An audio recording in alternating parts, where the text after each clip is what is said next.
Welcome to my channel doctor SB education. Doctor SB এডুকেশনের সঙ্গে থাকো, নিজেকে আপডেট রাখো। ডক্টর এসবি এডুকেশন প্রতিটা মুহূর্ত প্রত্যেকটি বিষয়ে আপডেট দিচ্ছে তোমাদেরকে। আজকে একটা ছোট্ট ভিডিও নিয়ে উপস্থিত হয়েছি, যে ভিডিওটির বিষয় ভীষণভাবে গুরুত্বপূর্ণ। 2025 যারা উচ্চ মাধ্যমিক পাশ করলে তারা দীর্ঘ প্রতীক্ষার পরে তারা কলেজ অ্যাডমিশনের জন্য ফর্ম ফিল আপ করলে তারা ওয়েট করছো কখন মেরিট লিস্ট হবে। তোমাদের কিন্তু মেরিট লিস্ট হতে এখনও যথেষ্ট দেরি রয়েছে। যে যাই বলুক না কেন, ওবিসি মামলা গতকাল 24শে জুলাই ছিল ওবিসি মামলার একটি শুনানির তারিখ।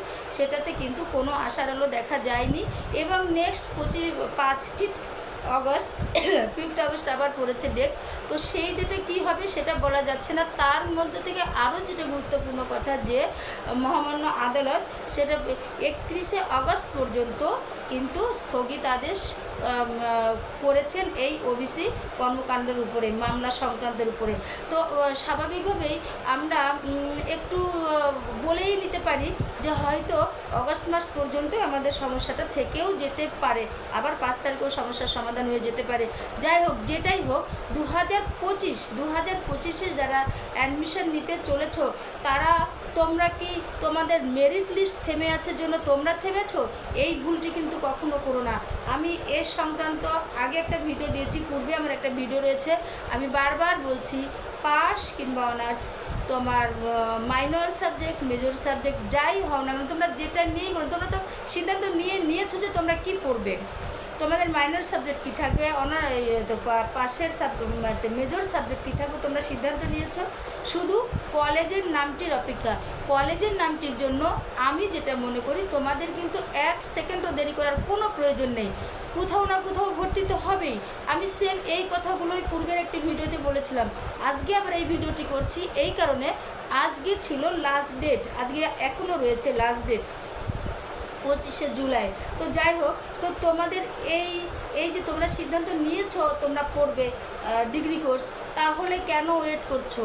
কেন বারবার বলছো কি হবে আমাদের, কী হবে? তোমাদের কিছুই হবে না, তোমাদের পরীক্ষা দিতে হবে।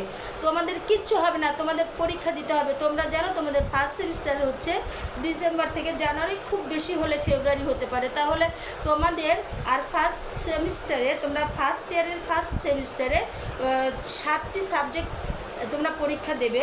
তোমরা কি দেখেছো সেটা, যে তোমাদের সিলেবাসে কী কী রয়েছে? তো সেই বিষয়টি তোমরা ভীষণভাবে দেখার পরে তোমরা 7টি সাবজেক্ট, ছোট বড় মিলে, ছোট বড় বলতে আমি এই অর্থে বোঝাতে চাচ্ছি, কোনোটার মার্কস কম রয়েছে 50, কোনোটার 100 এরকম। তো সেটা নিয়ে 7টি সাবজেক্ট, 7 সাবজেক্টস। তো 7 সাবজেক্ট যখন তুমি পড়ছো, তখন তোমার হাতে কি আর 7 মাস সময় রয়েছে? তোমরা একটু ভাবো, তোমাদের হাতে কি 7 মাস সময় রয়েছে? তোমাদের হাতে 7 মাস সময় নেই। তো তাহলে তোমরা কি করবে? তোমরা এখন এই মুহূর্ত থেকে তোমাদের বিগত যে সমস্ত দাদা দিদিরা পড়াশোনা করেছে তাদের কাছে শোনো, তাদের কাছে জানো, তোমাদের টিউটরদের কাছে জানো, কলেজে কারা কোথায় কিভাবে পড়াচ্ছেন সেটা জানো।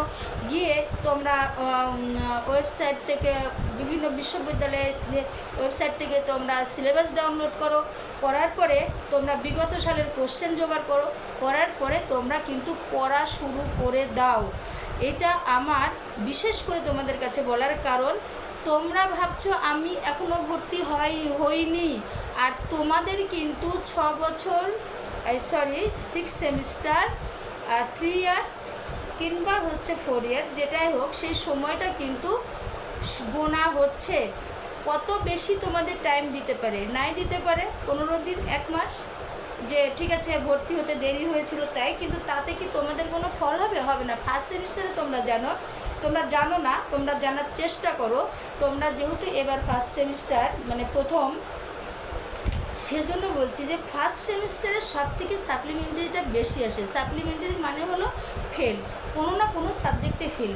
কোনো না কোনো সাবজেক্টে যখনই তোমরা ফেল করে যাবে, আমি বলছি না, আমি এত মানে নেতিবাচক কথা বলি না, তবু বলছি, যেহেতু তোমাদের সামনে তোমরা এখনও অ্যাডমিশন হতে পারেনি, এই 1 আগস্ট থেকে তোমাদের ক্লাস শুরু হওয়ার কথা ছিল, সেক্ষেত্রে 5 তারিখ পর্যন্ত তো শুনানি চলবে, তারপরে কি হবে? তো যাই হোক, তো ফার্স্ট সেমিস্টার প্রচুর ফেল করছে, সাপ্লি পাচ্ছে। যদিও এই সাপ্লি তোলার সুযোগ থাকছে তোমাদের পরের যে সেম হবে, অর্থাৎ তোমাদের পরের বছর তোমাদের যে ভাই বোন আসবে তাদের সঙ্গে ফার্স্ট সেমিস্টার পরীক্ষা দেয়। কিন্তু তার ক্ষেত্রে কি হবে, যখনই একটা ছেলে বা একটা মেয়ে, একটা স্টুডেন্ট পরীক্ষায় মানে ফেল করে যাবে, তার মনটি কিন্তু তখন ভেঙে যাবে। তো তোমরা তারপরে তার একাধারে রয়েছে সেকেন্ড সেমিস্টারের পড়াশোনা, আবার তাকে এই সাপ্লিমেন্টারি সাবজেক্টের পড়াটা পড়তে হবে। তার ক্ষেত্রে কতটা চাপের সেটা ভেবে দেখো। আর সে যদি তোমার অনার্সের হয়, অর্থাৎ মেজর সাবজেক্ট নিয়ে পড়াশোনা করে, পাশের সাবজেক্ট অর্থাৎ মাইনর সাবজেক্ট একই ব্যাপার, কিন্তু অনার্স তার থেকে আরও অনেক বেশি পড়াশোনা করতে হয়, সেক্ষেত্রে কিন্তু একটা সমস্যা সৃষ্টি হবেই হবে। তো যাই হোক, তো তোমরা কেউ বসে থেকো না, বসে না থেকে তোমরা পড়াশোনা শুরু করো। এবার আমি বলছি যে ধরো তোমরা একটা সাবজেক্ট সাপ্লি পেয়েছো, সেই সাপ্লিমেন্টারি পরীক্ষাটা দেওয়ার জন্য তোমরা যে সময়টা ব্যয় করবে, অটোমেটিকভাবে তোমাদের সেকেন্ড সেমিস্টারের রেজাল্টই খারাপ হবে। আবার সেকেন্ড সেমিস্টারে যদি তোমরা কোনো একটা সাবজেক্টে ফেল করে যাও, সাপ্লি পেয়ে যাও, স্বাভাবিকভাবেই তোমাদের পরবর্তী সেমিস্টারে সমস্যা হবে। তাহলে তোমরা এই সাপ্লিটাকে এড়িয়ে চলার জন্য যা যা করণীয়, আমার নেক্সট ভিডিওগুলো দেখবে যে কীভাবে তোমরা সাপ্লি থেকে রক্ষা পাবে। তো এই সাপ্লি থেকে রক্ষা পাওয়ার জন্য তোমাদের আজ এই মুহূর্ত থেকে পড়াশোনা শুরু করে দিতে হবে।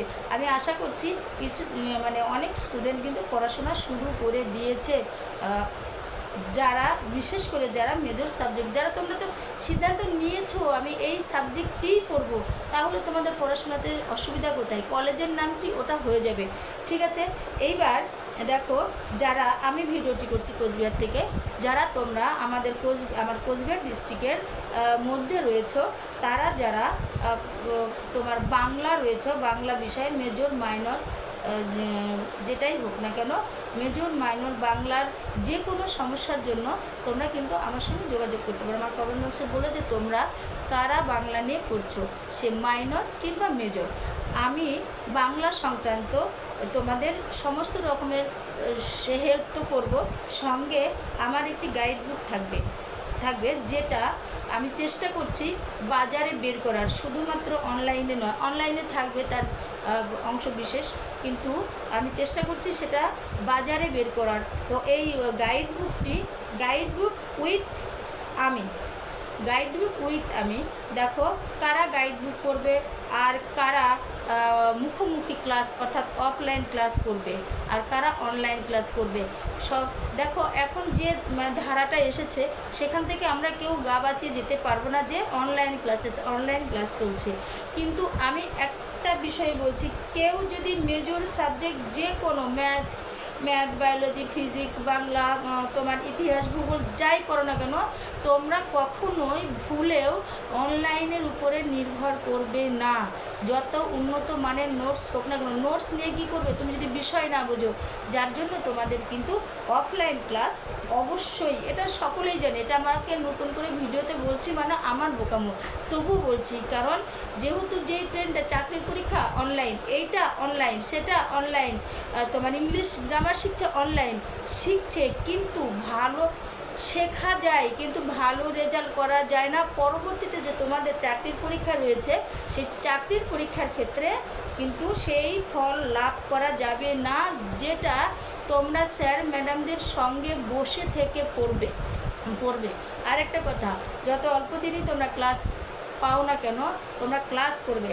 কলেজ বিশ্ববিদ্যালয়ের ক্লাস বা স্কুলের ক্লাস হচ্ছে সবথেকে মূল ভিত্তি, শক্ত হওয়ার খুঁটি। ক্লাসটা যদি করো তাহলে কিন্তু তোমরা দেখবে, ঠিক এখন বুঝতে পারছো না, পাশের একটি ছেলে বলবে, ফ্রেন্ডস বলবে, কী রে তুই ক্লাস করছিস, কিন্তু তুমি বুঝতে পারবে তখন যখন আজকে গত 21 তারিখে নেটের রেজাল্ট দিয়েছে দুটি মেয়ে, আমাদের বাঙালি দুটি মেয়ে, তারা নেটে ফার্স্ট হয়েছে, একজন 100, একজন 99 পেয়েছে।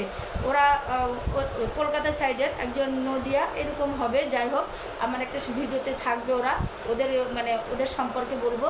তো সেই দিন সেই আনন্দ পাওয়া যাবে যেদিন তুমি বই পড়েছো, বইয়ের পাতায় যে বই দেখতে পাচ্ছ, পাতা উল্টে পড়েছো আর স্যার ম্যাডামদের কথা শুনেছো। শুনে পড়াশোনা করেছে সেদিন সেই আনন্দ পাবে। আজকের ভিডিওটা শুধুই কিন্তু আমার তোমাদের জন্য, যারা 2025-এ ফার্স্ট সেমিস্টারের জন্য তৈরি হচ্ছ। তাহলে তোমরা পড়াশোনা শুরু করে দাও। আর আজকে এই মুহূর্তে আর বিশেষ কিছু বলছি না, এমনি ভিডিওটি অনেক লম্বা হয়ে গেল, কারণ এখানে পড়াশোনার কথা বললেই একটু আবেগ চলে আসে এই আর কি। যাই হোক, তো তোমরা পড়াশোনা শুরু করো, যে তোমাদের স্যার ম্যাডামরা রয়েছে সেখানে তোমরা প্রচুর পরিমাণে সংগ্রহ করো, তথ্য সংগ্রহ করো, ওয়েবসাইটে যাও, সেখানে সমস্ত কিছু পেয়ে যাবে। আর নিজেকে তৈরি করতে থাকো। আর সমস্ত কোথায় কি করবে আমি তোমাদেরকে খবর দেব। শুধু একটু ছোট্ট করে আমার ভিডিওর কমেন্টে একটু লিখে দিও যে ম্যাম বা দিদি বা যাই বলো না কেন, যে এটা কি, আমি সঙ্গে সঙ্গে তোমাদের উত্তর দেব। আমি রয়েছি ডক্টর SB ম্যাম, কোচবিহার থেকে তোমাদের সঙ্গে। ঠিক আছে, ভালো থেকো।